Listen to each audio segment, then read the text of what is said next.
Happy Sunday, everybody. Welcome back to Far From Eden.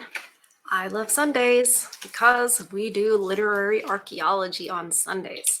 And that means, for now, till for a long time, because there's a lot, we are digging through Grimm Brothers fairy tales, because we have learned that there's nothing new under the sun.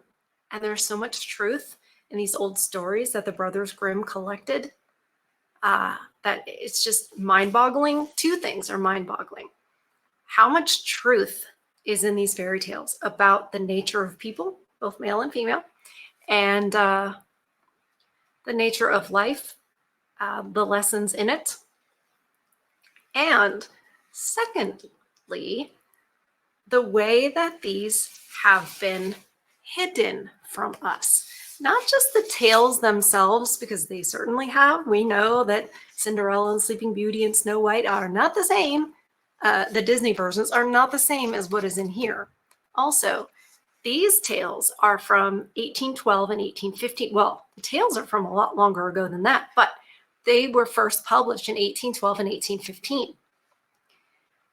Well, the ones that they republished in the 20th century, they took out a lot of things, a lot of important things. Entire tales for one thing, and then themes like piousness and things like that. So it's interesting to me, why would publishers and media companies want to remove any of that? Well, if you know what I know, then you know that it's all a power grab from the top, and media has never been for entertainment. It's always been to shape our minds and make us see things in a certain way that feeds a certain narrative. Well, we're busting through that with our literary archaeology. So without further ado, the first of the three tales again, because there's so many little short ones that I'm not just gonna skip over them. No way. No way. We have found some real good ones that were just like a page long. Anyway, there are three today. The first one is entitled Riffraff. So I'm already intrigued. I do not read these ahead of time because I want to experience them with you guys and, try to figure them out as we go. Just make sure. Okay, we're good. The rooster said to the hen, "The nuts are ripe. Let's go up the hill and for once eat our fill of nuts before the squirrel hauls them all away." "Yes," responded the hen, "let's go and have a good time together." So they went up the hill, and since it was such a bright day, they stayed till evening. Aw, it's like they're on a little chicken date. Now, I don't know whether it was because they had stuffed themselves too much or whether they had become too high and mighty, but they didn't want to return home on foot. So the rooster had to build a small carriage made out of nutshells. When it was finished, the hen got in and said to the rooster, "Now, you can just harness yourself to it." So wait, the rooster is gonna pull her? Okay. "No," said the rooster, "you have some nerve. I'd rather go home by foot than let myself be harnessed to this carriage."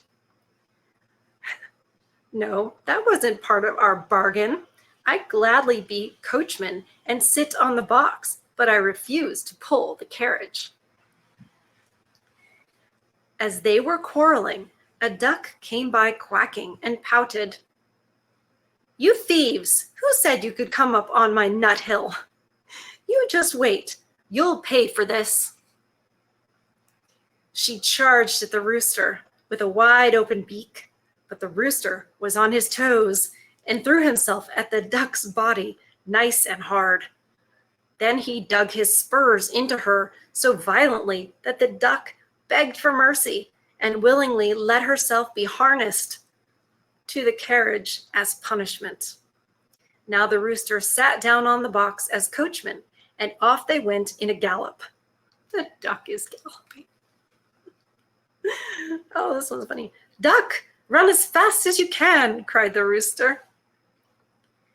After they had gone some distance, they encountered two travelers on foot, a needle and a pin. What?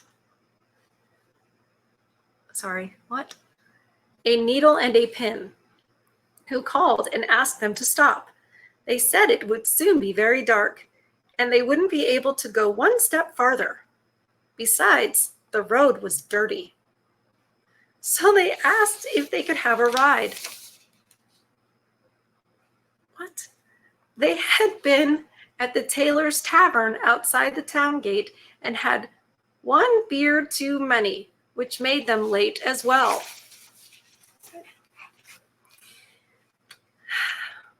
Since they were thin and didn't take up much room, the rooster let them both get in, but they had to promise not to step on his or the hen's feet. Later that evening, they came to an inn, and since they didn't want to travel any farther, and since the duck was not walking well, but swayed from side to side, they decided to stop there. This is wild. This is wild. At first, the innkeeper raised a lot of objections and said his inn was already full. Okay. Moreover, he thought they were not a very distinguished-looking group. However, they used some sweet talk and offered him the egg that the hen had laid along the way and told him that he could also keep the duck who laid an egg a day. So finally, he relented and said they could spend the night. Now they ordered some good hot food and had a merry time of it. Early the next morning, as the sun was rising and everyone was asleep, the rooster woke the hen, fetched the egg, pecked it open, and together they devoured it. Ew.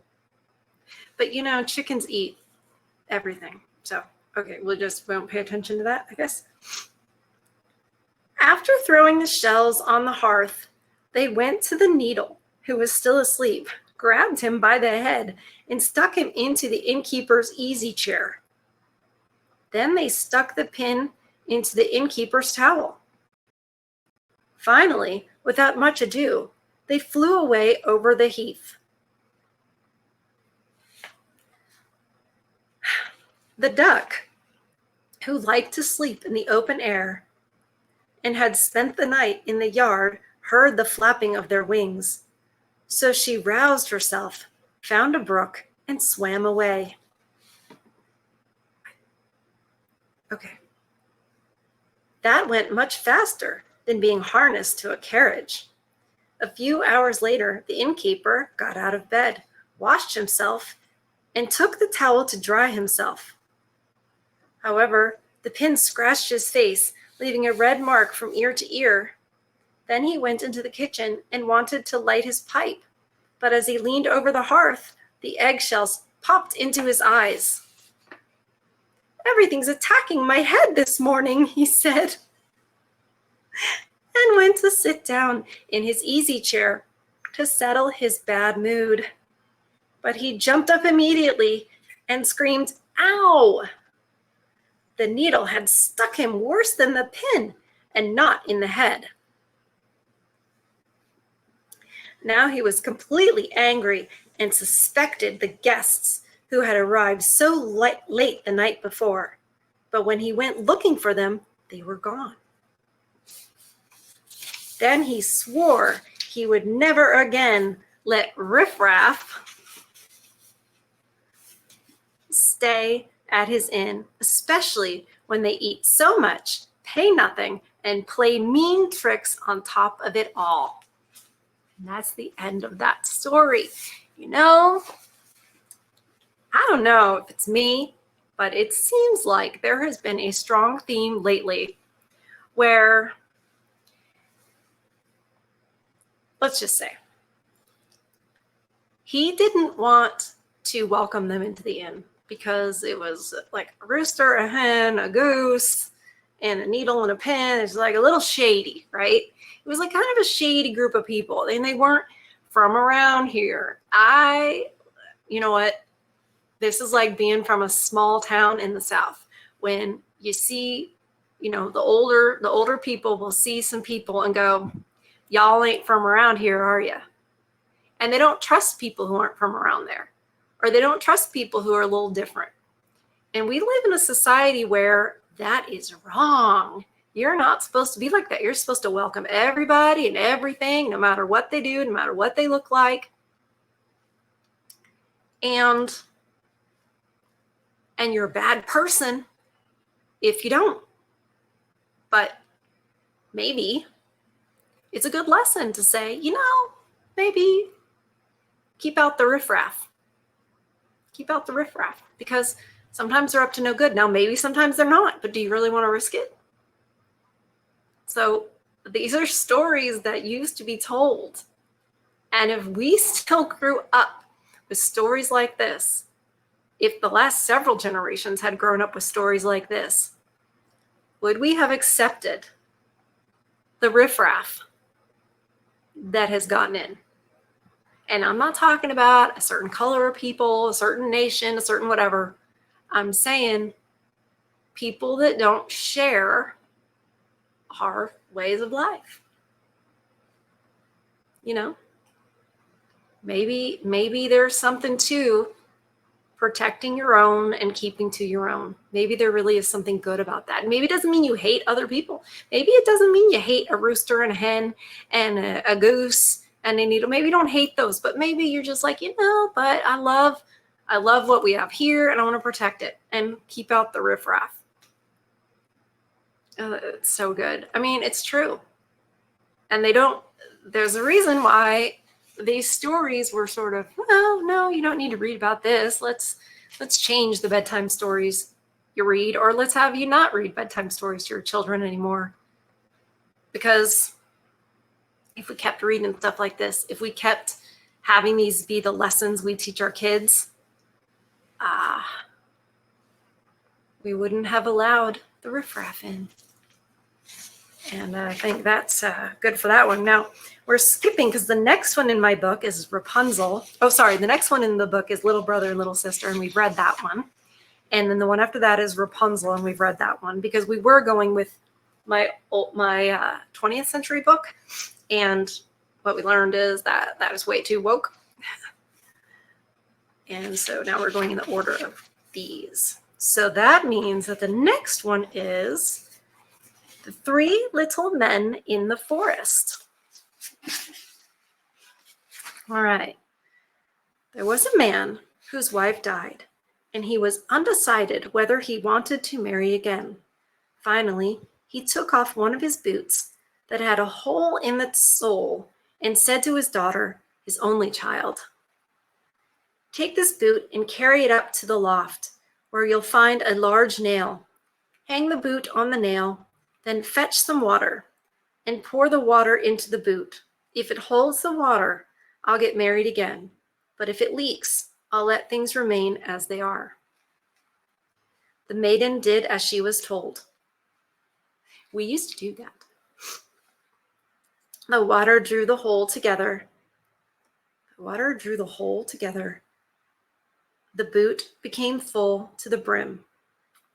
Oh, and the boot became full to the brim. The father checked to see for himself whether this was true. Then he said, "Well, now I've got to take a wife." So he went and courted a widow who brought a daughter from her first husband and with her into the house. Interesting. Very interesting. When she saw that her stepdaughter was beautiful and that everyone was fond of her, and that her own daughter was ugly, she scolded the stepdaughter whenever she could and only thought of how she might torment her. What have we said a million times about these dang stepmothers? Women are jealous. Oh, one day in the middle of winter, when the snow was high, the stepmother sewed her a dress made of paper. And when it was finished, she called her stepdaughter to her and said, "I've got a craving to eat strawberries, so put on this dress, Go into the forest and fetch me a basket of strawberries. And don't you dare return home until the basket is full." The maiden wept bitter tears and said, "Strawberries don't grow in winter, and even if they were there, they'd be covered by the snow. How am I supposed to find them? It's so cold outside that my breath will freeze. How can I go out in a paper dress? The wind will blow right through the dress, and the thorns will tear it off my body." "Don't say one more word," the stepmother replied. "Get going and look for the strawberries." In her jealous heart, she thought that the maiden would freeze outside and never return. That's why she had made the thin paper dress. Since the maiden was obedient, she put on the paper dress and went out into the forest. There was nothing but snow, not even a blade of green grass. So she kept going, and when she reached the middle of the forest, she saw a small cottage, and 3 little men were looking out the window. She wished them a good day, and since she greeted them so politely, they asked her what she was looking for in the forest, dressed in such a thin paper dress when it was winter time. See, since she asked so politely. They've said a couple things about this maiden so far. Well, they said she's beautiful, but they've also said she was obedient and she was polite. And these are important things, I think, especially if you were a little girl, and if this was being read to you and you were a little girl, you would start to understand that being beautiful goes hand in hand with being polite and obedient. And I know that there are so many leftists and feminists that will think that I am totally crazy to say that those things are beautiful, but they really are. They really are. Because she's being polite and she's freezing and she's scared and she's still polite. "Oh," she answered, "I'm supposed to look for strawberries, and I'm not allowed to return home until I've gathered a basketful."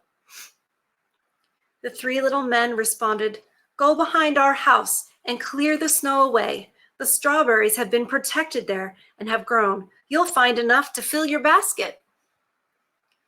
The maiden thanked them and did as she was told.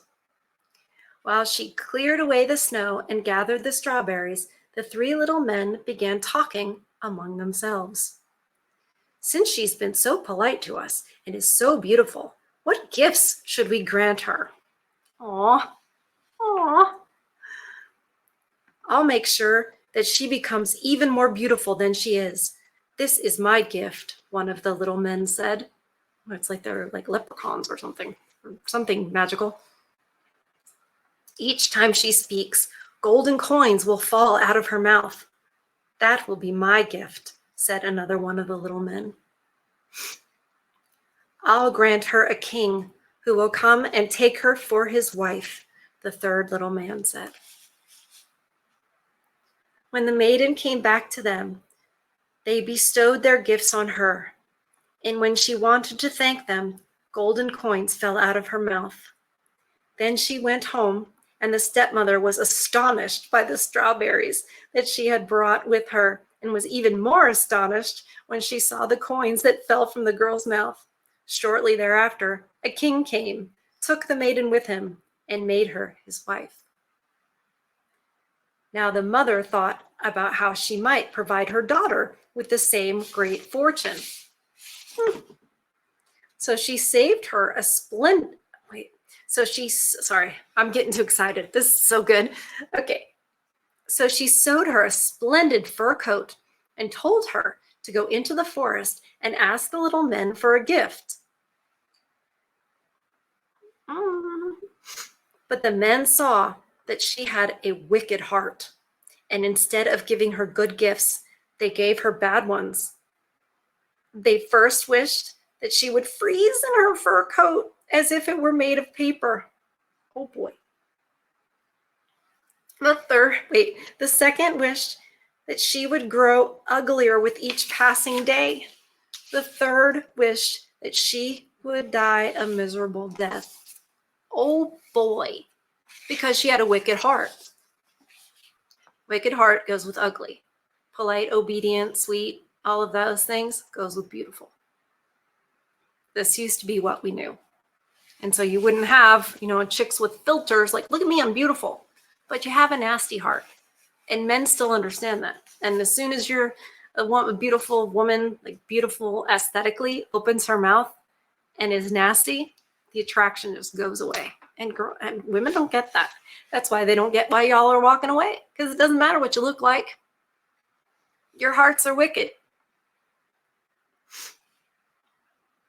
Okay. The girl returned home shivering, as if her fur coat had been made of paper. And she told her mother what she had encountered. And when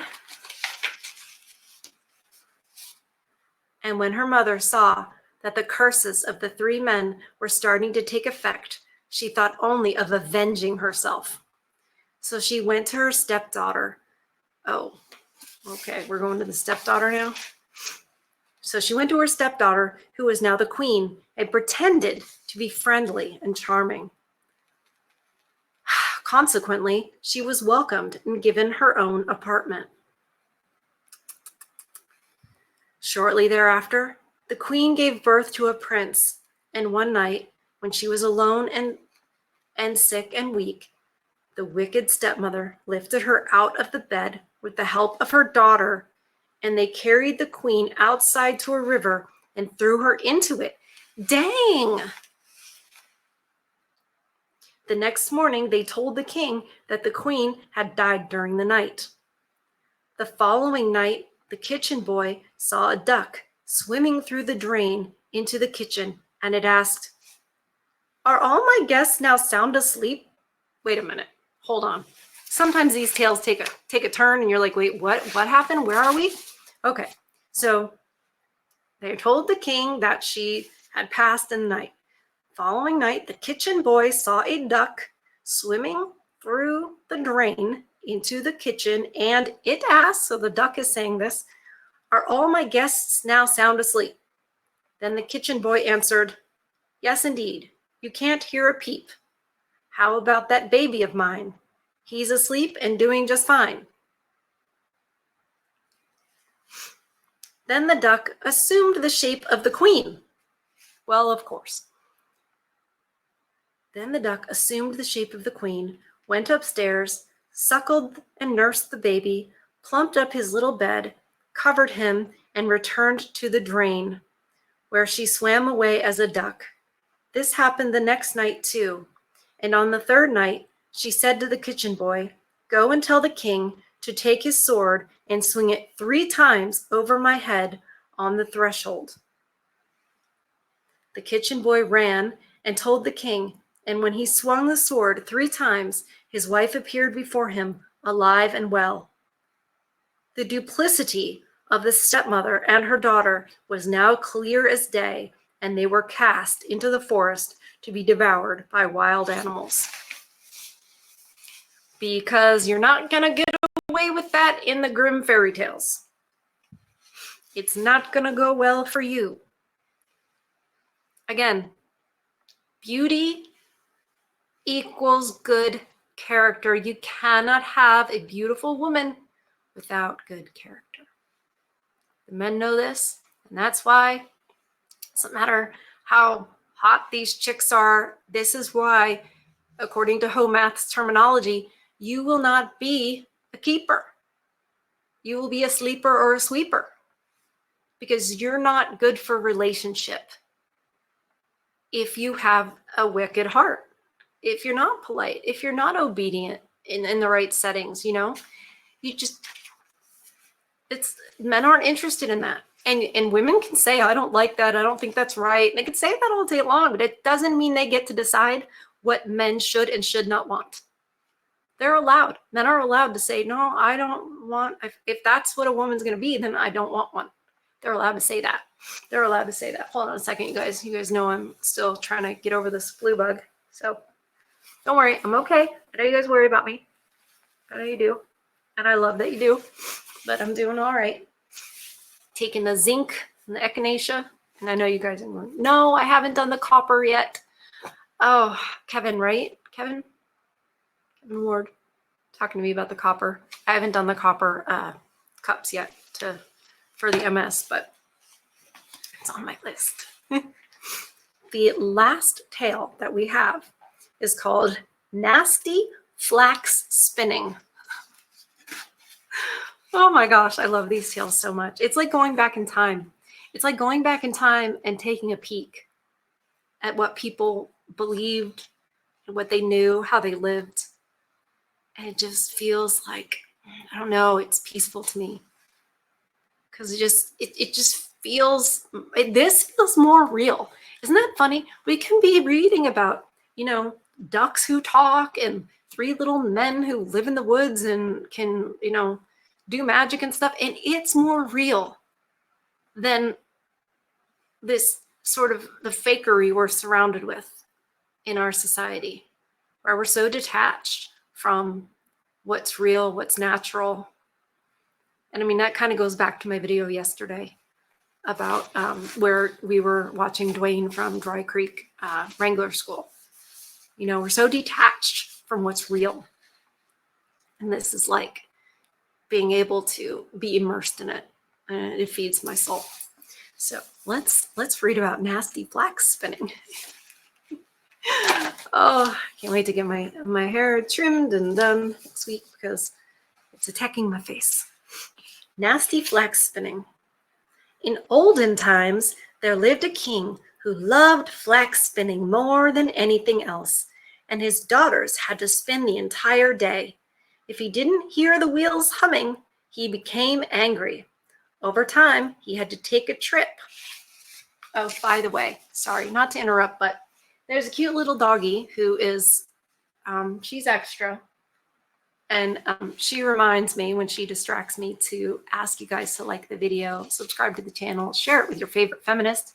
But yeah, please like it because I really like these fairy tales to get shared by YouTube. And if you guys hit the thumbs up button, hit like, it's more likely that YouTube will suggest it to other people. And it would be so great if we were all more familiar with these eternal truths. So anyway. So he would get upset if he didn't hear the wheels humming. He became angry. One time, he had to take a trip. And before he said his farewell, he gave a large casket of flax to the queen and said, "All this must be spun by the time I return." The princesses became distressed and wept. "If we are to spin all of that flax, we'll have to sit the entire day, and we won't be able to get up at all." But the queen replied, "Console yourselves. I'll certainly help you." I wish we talked to children more like that nowadays. They're crying and whining. It's like, console yourselves. Buck up. I got told a lot, chin up, chin up. It was my father telling me that. Chin up. So the mother's going to help them. Now, there were 3 especially ugly spinsters in the realm. Okay. The first had such a huge lower lip that it hung beneath her chin. The second had an index finger on her right hand that was so thick and wide that one could make 3 other fingers out of it. The third had a thick and wide flat foot that was as large as a kitchen board. The queen summoned the 3 spinsters to the castle, and on the day that the king was supposed to return home, she sat them down next to one another in her room, gave each of them a spinning wheel, and ordered them to spin. I think she's up to something. Moreover, she told each of them what to answer when the king questioned them. As soon as the king arrived, he heard the humming of the wheels from a distance and was so glad that he intended to praise his daughters. However, upon entering the room and seeing the horrible spinster sitting there, he was at first startled. Then he stepped toward them and asked the first woman how she got the hideously large lower lip. From licking, from licking. Then he asked the second where she got her thick finger from turning the thread, and twining it. As she said this, she let the thread run around her finger a couple of times. Finally, he asked the third one where she got her flat foot from stamping, When the king heard all this, he commanded the queen and the princesses never, ever to touch a spinning wheel again, and this is how they rid themselves of their agony. Well, that was dishonest after I just finished talking about behaving and being good. So what's the lesson from that one? This one's trickier. Now, should the king have been treating his family like they're workers? Probably not. Maybe this is a lesson. You know, I'm always approaching this like the women are all bad and these lessons need to be for the women and stuff. But you know what? I have to remind myself that there are bad men out there too. And there have to be lessons in here that are for little boys too. And I think part of that must be from this story, you know, if you are blessed enough to have children and a wife, you don't take advantage of them and you don't treat them like they're your slaves. That wouldn't be right. Because if you think about it, yeah, they chose 3 women who had these like almost deformities, and it matched up with maybe what could happen if you did too much spinning, to show the king, hey, is this what you want to turn your daughters into?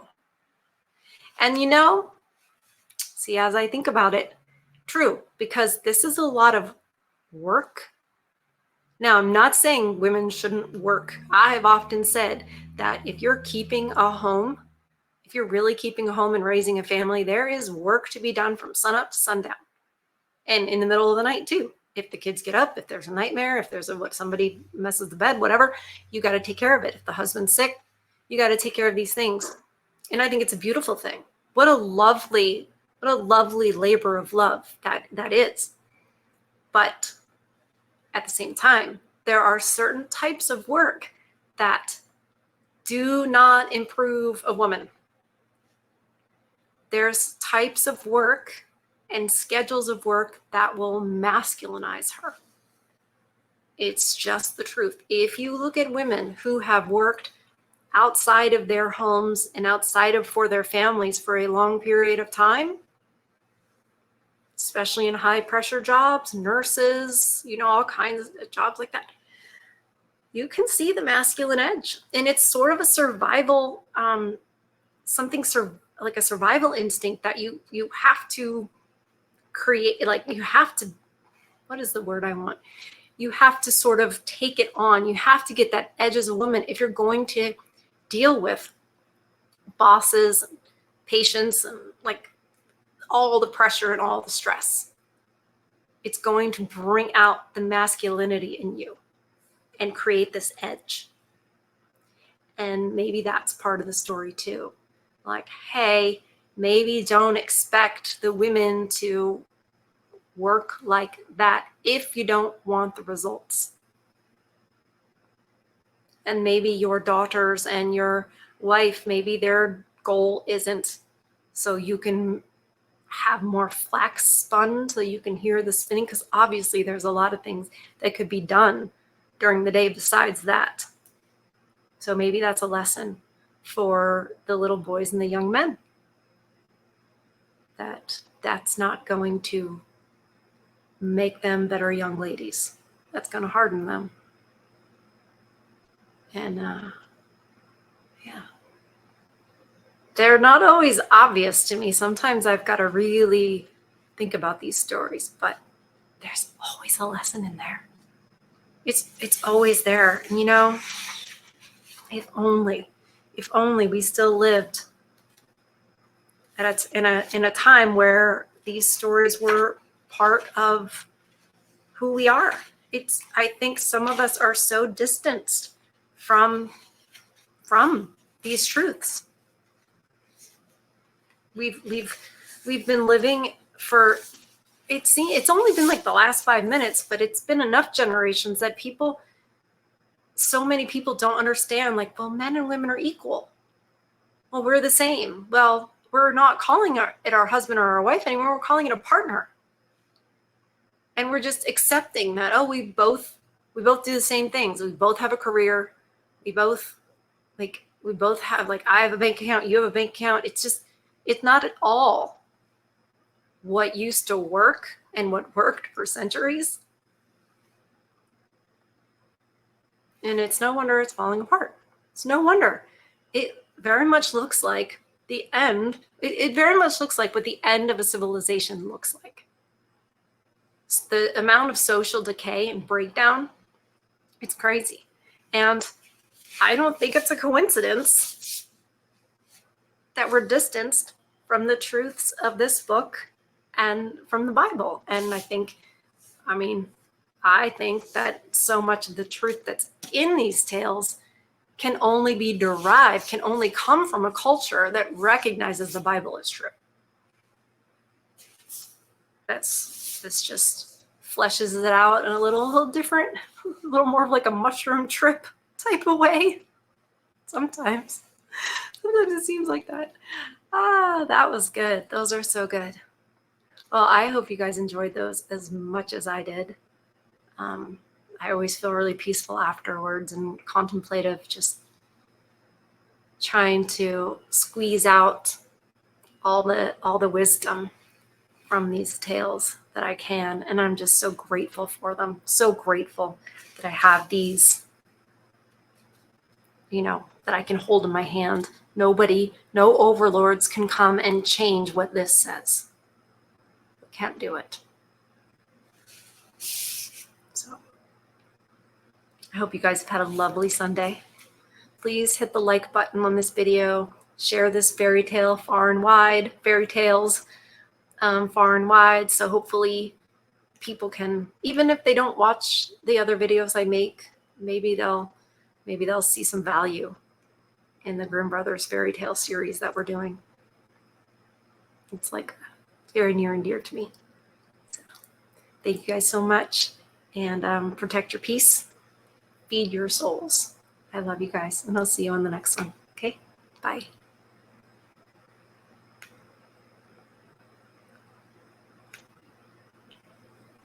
What in the heck? Okay.